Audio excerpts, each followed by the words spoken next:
വരാനിരിക്കുന്ന തമിഴ്നാട് നിയമസഭാ തെരഞ്ഞെടുപ്പിന് മുന്നോടിയായി നടൻ വിജയുടെ പാർട്ടിയായ തമിഴക വെട്രിക്കഴകവും ബി.ജെ.പിയും തമ്മിലുള്ള ചർച്ചകൾ അവസാന ഘട്ടത്തിലേക്ക് കടക്കുന്നതായി റിപ്പോർട്ട്. സഖ്യം അധികാരത്തിൽ വരികയാണെങ്കിൽ വിജയ്ക്ക് ഉപമുഖ്യമന്ത്രി പദം നൽകാമെന്ന് ബി.ജെ.പി വാഗ്ദാനം ചെയ്തതായാണ് പാർട്ടി വൃത്തങ്ങളിൽ നിന്നുള്ള വിവരം.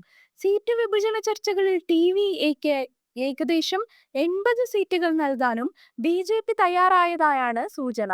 എന്നാൽ മുഖ്യമന്ത്രി പദം തന്നെ വേണമെന്ന നിലപാടിൽ വിജയ് ഉറച്ചു നിൽക്കുന്നത് ചർച്ചകളിൽ ഇപ്പോഴും തുടരുന്ന തർക്ക വിഷയമാണ്. വിജയിയെ എൻ.ഡി.എ പാളയത്തിൽ എത്തിക്കാൻ ബി.ജെ.പി വലിയ തോതിലുള്ള ശ്രമങ്ങളാണ് നടത്തുന്നത്. മറ്റൊരു സംസ്ഥാനത്തെ ഉപമുഖ്യമന്ത്രിയെ തന്നെ ഇതിനായി മധ്യസ്ഥനായി നിയോഗിച്ചിട്ടുണ്ടെന്നാണ് വിവരം.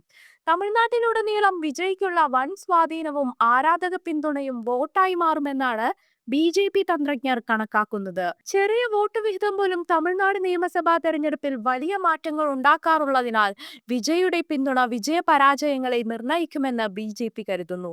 അതേസമയം ബി.ജെ.പിയുമായുള്ള സഖ്യസാധ്യത വിജയുടെ ഉപദേശകർക്കിടയിൽ വലിയ ആശങ്കയുണ്ടാക്കിയിട്ടുണ്ട്.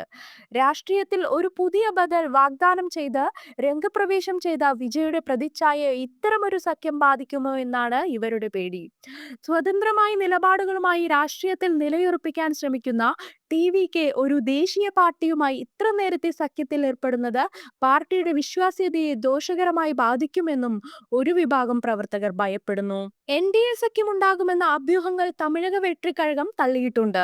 എൻ.ഡി.എയുമായി സഖ്യത്തിന് സാധ്യതയില്ല. ബി.ജെ.പിയാണ് തങ്ങളുടെ പ്രത്യയശാസ്ത്ര ശത്രുവെന്ന് ഞങ്ങൾ ഇതിനകം വ്യക്തമാക്കിയിട്ടുണ്ടെന്ന് ടി.വി.കെയുടെ joint general secretary CTR Nirmal Kumar പി.ടി.ഐയോട് പറഞ്ഞു. പാർട്ടി അംഗങ്ങൾ കിംവദന്തികൾ വിശ്വസിക്കരുതെന്നും പാർട്ടിയുടെ ഔദ്യോഗിക പ്രഖ്യാപനം അനുസരിക്കണമെന്നുമാണ് കുമാർ അഭ്യർത്ഥിക്കുന്നത്.